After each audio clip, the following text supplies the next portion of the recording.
We all know agents are super powerful. They're very easy to now build using coding agents, but they're really hard to make reliable, to go take from cool demos to actual functioning agents.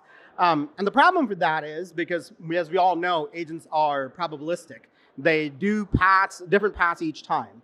So what I'm going to talk about today is how do you take advantage of traces, evals, and coding agents to run a loop where you can find and fix agents and then move them from cool demos to production-ready things.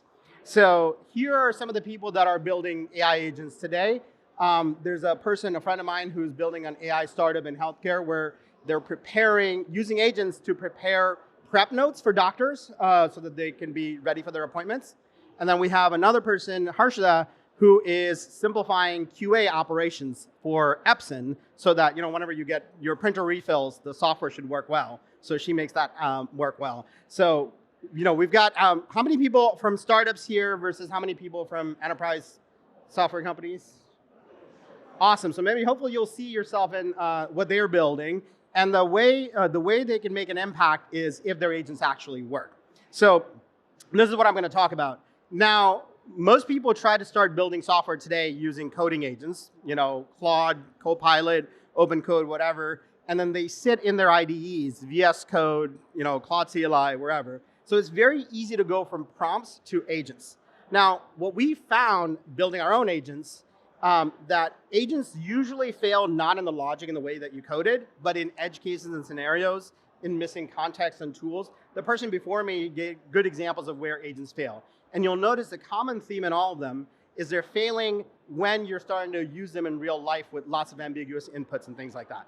So that's what makes testing these agents very hard, because those scenarios aren't really easy to think up ahead of the time. But if you don't handle it really well, it ends up running into unreliable results, and then people don't like it, and then they don't use your agents. So here's the loop that we actually end up suggesting for our people. The first thing is deploy your agents in real-life simulations where they will run, observe them where they are using tracing, and then combine the evaluation testing frameworks to create context for where the issues are, and then pass that on to the coding agents so they can fix that code in the code, and then you deploy and you run this loop until you get a reliable agent with acceptable reliability. So this is kind of what we're going to talk about today. To start off with, we're contributors to an open source project called Project Monocle. And it's a way for us to capture agentic traces from any kind of framework. So what we learned when we started this thing is if you try to use OpenTelemetry to trace your data, it's pretty difficult to do that. It's very easy to throw coding agents that, instrumenting your code, but most of the problems or data sets that you need to figure out where agents are failing happens in the code that you didn't write. The output of the coding agent or framework code, internals of the frameworks, like lang chains, lang graph, et cetera. So if you want to get that out, you have to spend some energy to instrument it properly ahead of time. So that's why we created Monocle. It's a framework to instrument, capture agentic traces.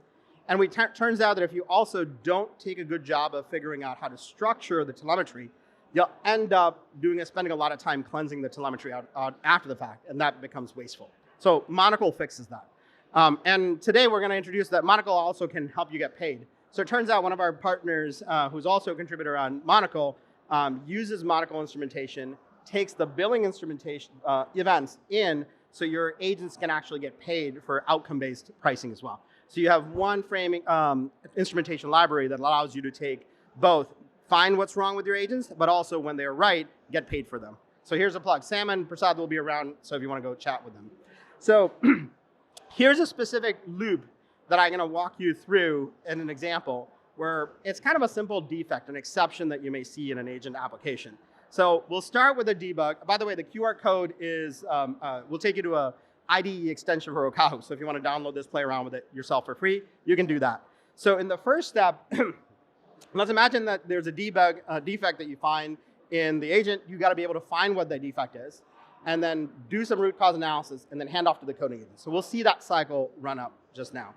So what you're seeing here, I guess over there, is a portal of Okahu Cloud, where you're seeing traces that have been ingested, put into a knowledge graph, so our Kahu agent can then, observability agent, can basically interrogate over there. So I asked Kahu, hey, when was the last failure? And it was able to figure out what the failure was.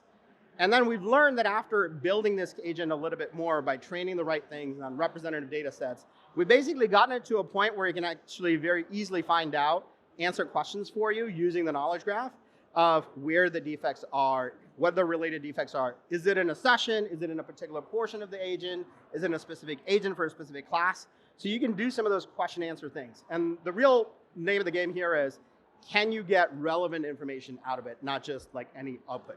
So what ends up happening then is somehow you're going to get that telemetry. But to make a fix, you have to connect it to your code. So this is where the IDE extension comes in. So we have this Okahu IDE extension, sits in the VS Code, sits in Cursor IDE. It can also work with MCP, with Claude CLI. So what you end up getting is you end up getting the relevant traces to enrich the context for your coding agent. So in this case, we're looking at the trace from the previous slide all into your IDE. Then you can pass this as a context to your Claude CLI. I don't know how easy it is to read, but on the right-hand side of VS Code, and I can show you later, but on the right-hand side of the VS Code, you can give it as context, and then Copilot, in this particular case, the GitHub Copilot is actually using that context to suggest a code change. So this simplification allows you to do that loop. Now, that's a very simple loop. Now, what happens when you go from a defect, which is like an error code or something, to something that's more silent? So since we use our own dog food, this is our Kahu agent. So I told it was being stupid in this one case. And it didn't, it told me, it was fairly deferential. It says, I understand your frustration. So this will not show up in any of the telemetry in any other places because there's no exception. It's a quality issue. And this is where agents are actually problematic in most cases. When they fail not because of some defect in code, they fail because of logic. So this is how we basically, run the same cycle again. You're seeing the graph of that agent interaction on the left-hand side. And on the right-hand side, I ask Kahu agent, hey, this is the trace. Evaluate this for me for defects that may be relevant. So I think in the earlier talk, we saw the GPA thing, the first evaluation criteria that computes that. This is a way to make that process simple. We have a bunch of built-in criteria that basically compute that. So in this particular case, you're seeing on the right-hand side, the LLM as judge implemented on the trace at the right level of detail to tell you that there was frustration. So now what that's interesting about that is you can make it very easy to make the observability data, what's happening in real life, available to your coding agent, not just the code. So that's what's interesting about it. So now, if you think about it, no one's sitting down and writing one of these evaluations at a time. So what we've created is in Monocle open source, an observability testing framework. So in this test framework, you can actually give it a bunch of inputs, golden copies of inputs that it should behave with. And then you can write assertions, not just based on the output, but based on whether a tool call was made or not.